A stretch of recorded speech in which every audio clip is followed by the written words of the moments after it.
Hi guys, நான் உங்கள் student. நான் ஒரு சிஇசி ஸ்டூடெண்ட். காஸ்டியூம் ஃபிட்டிக்கில் சைபர் சிட்டி இம்ப்ளான்ட் ட்ரைனிங் பண்ணிட்டு இருக்கேன்.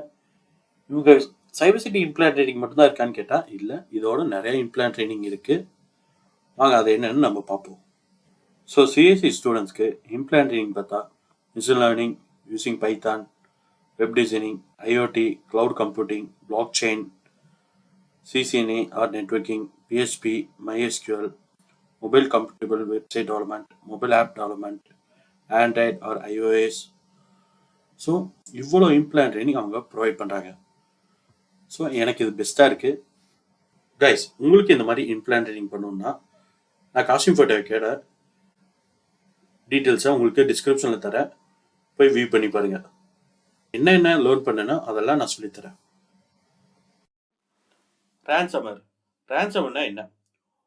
இந்த மேல்வேரை என்ன பண்ணுவாங்கன்னா ஒரு சிஸ்டமில் இன்ஜெக்ட் பண்ணிட்டு அந்த ரேன்சமர் மேல்வேரை ரன் பண்ண விடுவாங்க. ரன் பண்ண அப்புறம் என்ன ஆகுனா என் சிஸ்டம் லாக் ஆகிடும். ஸோ ஓவராலாக லாக் ஆன அப்புறம் நான் அதை லாக் ஆனதை என்ன சொல்லுவாங்கன்னா என்கிரிப்ட்னு கால் பண்ணுவாங்க. அந்த என்கிரிப்டை நான் டீக்ரிப்ட் பண்ணோம்னா அதுக்கு கீ வேணும். அந்த கீ யார்கிட்ட இருக்கும்னா அந்த ஹேக்கர் கிட்ட இருக்கும். ஸோ நான் ஹேக்கரை எப்படி காண்டாக்ட் பண்ணலான்னு பார்த்தா அவங்களே ஒரு இது கொடுத்துருப்பாங்க. நான் லாக் ஆகிறப்ப எனக்கு ஸ்க்ரீனில் டிஸ்பிளே என்ன ஆகும்னா டைமர் அண்ட் பேமெண்ட் ஆப்ஷன்ஸ் காட்டும்.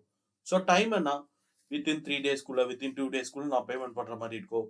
அப்படி நீங்கள் பேமெண்ட் பண்ணேன்னா வித்தின் 5 டேஸ் இல்லை 1 வீக்கில் ஆட்டோமேட்டிக்காக எல்லா டேட்டும் எரேஸ் ஆகிற மாதிரி செட் பண்ணியிருப்பாங்க. ஸோ இந்த எரேஸ் ஆயிடுச்சுன்னா நான் டேட்டாவை ரெக்கவரி பண்ண முடியுமான்னு கேட்டால் பண்ண முடியாது. அது இல்லாமல் எனக்கு நான் உங்களுக்கு எப்படி அமௌண்ட் அனுப்புனா அக்கௌண்ட் மூலியமா அனுப்பாமல் கிரிப்டோ கரன்சிஸ் மூலியமா வாங்குவாங்க. ஸோ கிரிப்டோ கரன்சிஸ் மூலியமா வாங்குறப்ப அவங்களோட ஐடென்டிட்டி எதுவும் இருக்காது. அதனால ஈஸியாக பிட்காயின், எத்தீரியம் இது மாதிரி கிரிப்டோ கரன்சிஸ் மூலியமா வாங்கிடுவாங்க. ஸோ அப்போ நான் ஒரு பர்சன்ஸ்க்கு இதை அனுப்பினாதான் அவங்க எனக்கு கீ கொடுப்பாங்க. கீ ஒன்றா உங்களுக்கு ஜென்ரேட் பண்ணி ஒரு பென்ட்ரைவில் கொடுப்பாங்க, இல்லைனா மெயில் மூலியமா கொடுப்பாங்க. அப்போ அது மூலியமா தான் எனக்கு ரிசீவ் ஆகும்.